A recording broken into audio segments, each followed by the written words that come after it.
I'm sorry, the truth is that the prime catalyst for India becoming free in 1947 was Netaji Subhash Chandra Bose and the Azad Hind Fauj. I mean, it is an insult to the memory of those martyrs.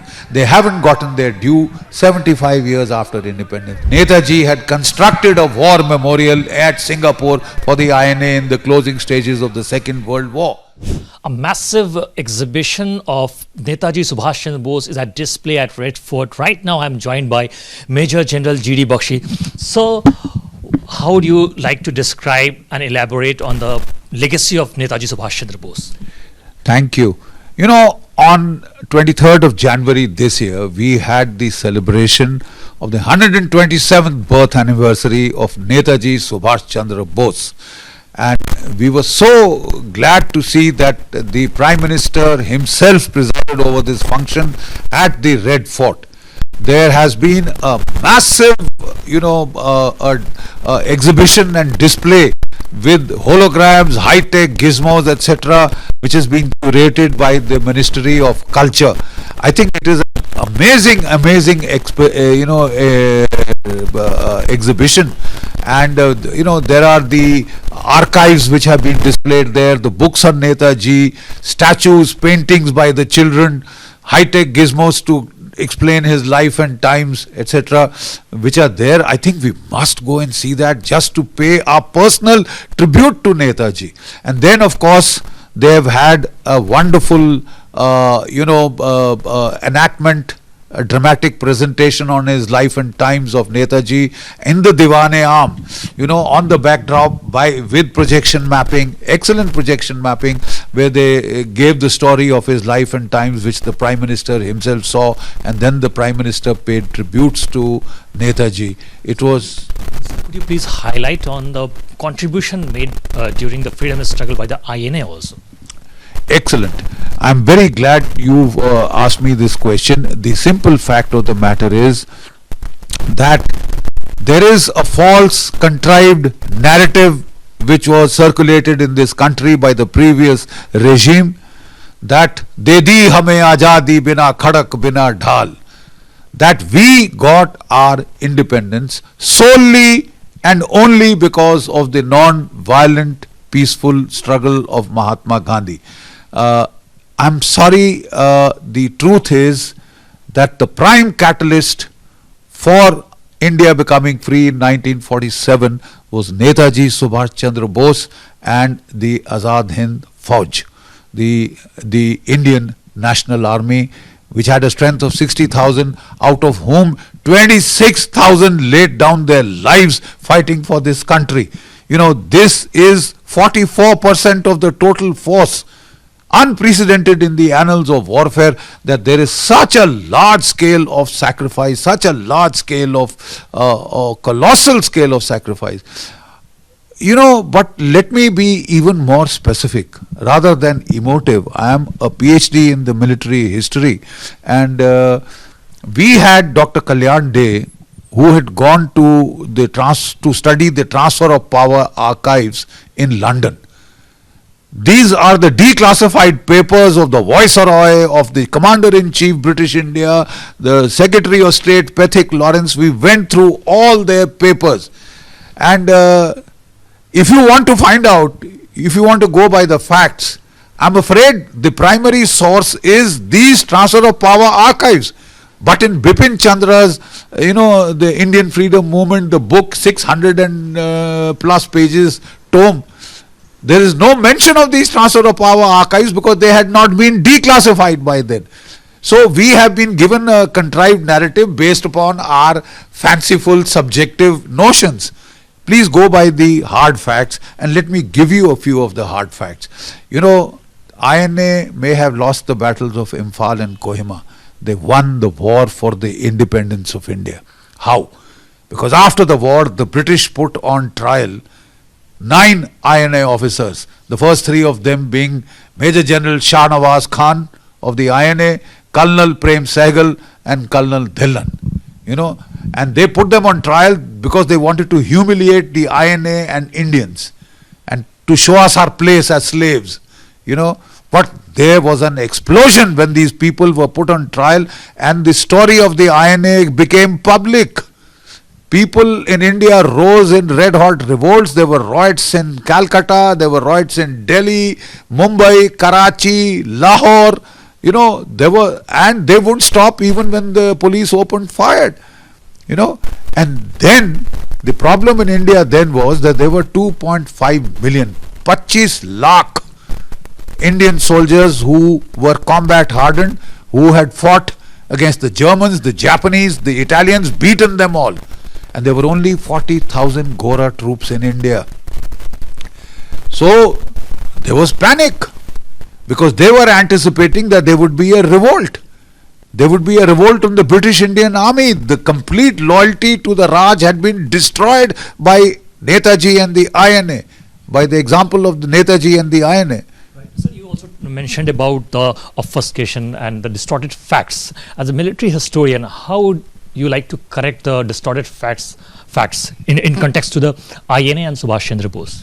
I must thank you for that question, because let's talk facts. I will like to quote to you from the declassified transfer of power document, and in December 1945, Field Marshal Lochinlay, Commander-in-Chief British India, wrote this to the Imperial General Staff and to the Viceroy Field Marshal Wavell, right? And what did he say? Let me quote verbatim. If the Indian troops as a whole cease to be reliable, the British troops now available are not likely to be able to control the internal situation.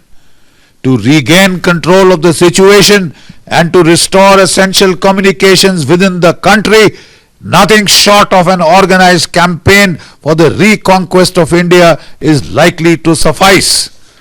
He goes on to state, look at the level of panic that was there. It may be necessary to arrange for the rapid concentration of European and Indian civilians requiring protection in defended areas, which will be possibly be based on the main protected airfields. What he is talking of is a panic Kabul-like evacuation, like the Americans flew out of Kabul while their troops were holding the perimeter. They wanted to concentrate British families and children and all at the towns with the airports, where the British Indian Army, the Gora troops, would hold up the outer perimeter and they would fly out. That was the level of panic. And let me add this, we must be well prepared to deal with well-organized revolution next spring and the possibility of a serious but less well-organized rising at any time during the coming winter. Look, let me explain this. It's very essential. There were 25 lakh Indian soldiers, 40,000 Goras. The British were in such panic and wanting to fly out of India because they knew that if there was a revolt, they just could not hold the line, and they had drawn up these evacuation plans called Operation Gondola, right? And that is the time Field Marshal Auchinleck had recommended to Wavell, the Viceroy, that look, unless we announce that we are handing over power, I can't hold. We might as well cut and run the earliest possible. This is all due to Netaji and the INA, but you will find no damn mention anywhere. And finally, initially the British people in London, they told, you guys have lost your nerve, they told Wavell and Auchinleck. And Wavell was so incensed, he said, if I have lost my nerve, it is His Majesty's bounden duty to relieve me this instant. Replace me if you think I've lost my nerve, but you ignore my advice at your own peril. And 18th of February 1946, there was a revolt in the Royal Indian Navy. Out of 80 ships, sailors on 79 ships brought down the Union Jack, brought up the tricolour, threw their British officers into the sea, trained their guns on the British officer messes, went through the streets of Mumbai and Kolkata with portraits of Netaji shouting, Jai Hind, Jai Hind. Right. And that was the death knell of the empire. That very day, 18th of February, Lord Pethick Lawrence, the Secretary of State for India, was sent to commence the transfer of power negotiations. The pity is that instead of handing over power to INA, they handed over power to an Anglophile who had supported the Raj against the INA. Nehru was an Anglophile, and therefore they distorted the whole of history, and we've gotten history the way you and I see it now. Right. So my final question to you is to the unparalleled contribution of Netaji, the monumental contribution of Netaji. How would you like to see the tribute? How do you like to this government to pay a tribute to Netaji? I think excellent question once again. Let me tell you that for 12 years after I retired, we'd been agitating in the streets, at Jantar Mantar and all, to get Netaji statue under the canopy where King George V's statue once stood. It was lying vacant because the Indian people had thrown out that King George V statue as a kind of a insult from the Raj era. And then we were very, very gratified when the Prime Minister installed a 28-foot tall statue of Netaji weighing 80 tons in black marble has been installed there.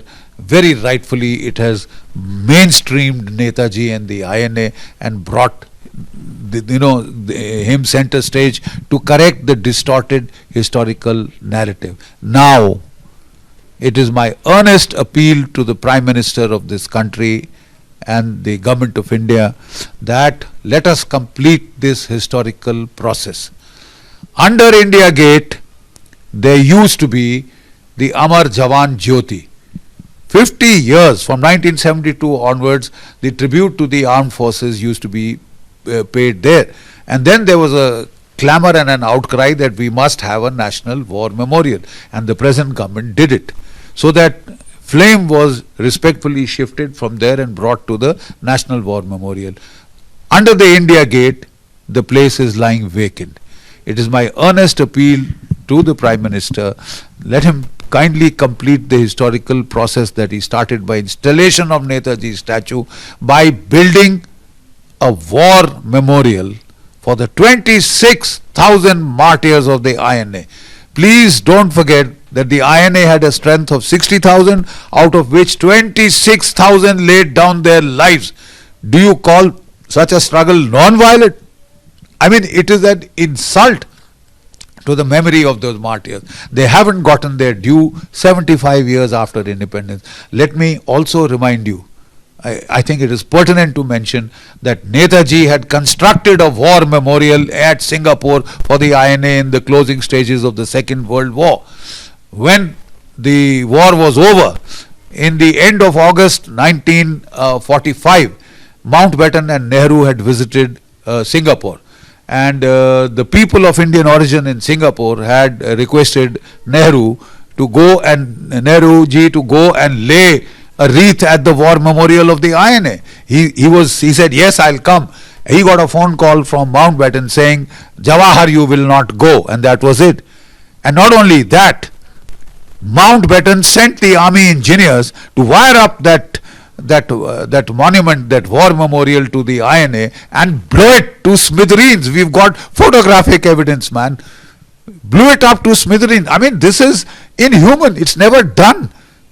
Even the enemy's monuments you don't blast. You let them be, because they are soldiers who have laid down their lives for the cause they believed in. And that monument was blown up. In 1995, the people of Indian origin in Singapore paid from their pockets to rebuild a monument in the shape of a open history book to the INA at Singapore. Why don't we have a monument in India 75 years after independence? The souls, let's give peace to those departed souls because of whom you and I are free. So my suggestion is, let us build a war memorial for the INA at the India Gate, under the India Gate, where the Amar Jawan Jyoti used to be. We can have a circular base, we could have the eternal flame relit We can have a base on which the emblem of the INA is there, two springing tigers on either side, which was their symbol, and a rifle, inverted rifle with a helmet, which is a tribute to the unknown soldier of the INA. If that can be built there, we would have done justice by Netaji and the INA. We would have corrected the distorted narrative. That is our humble request. That is our sincere request.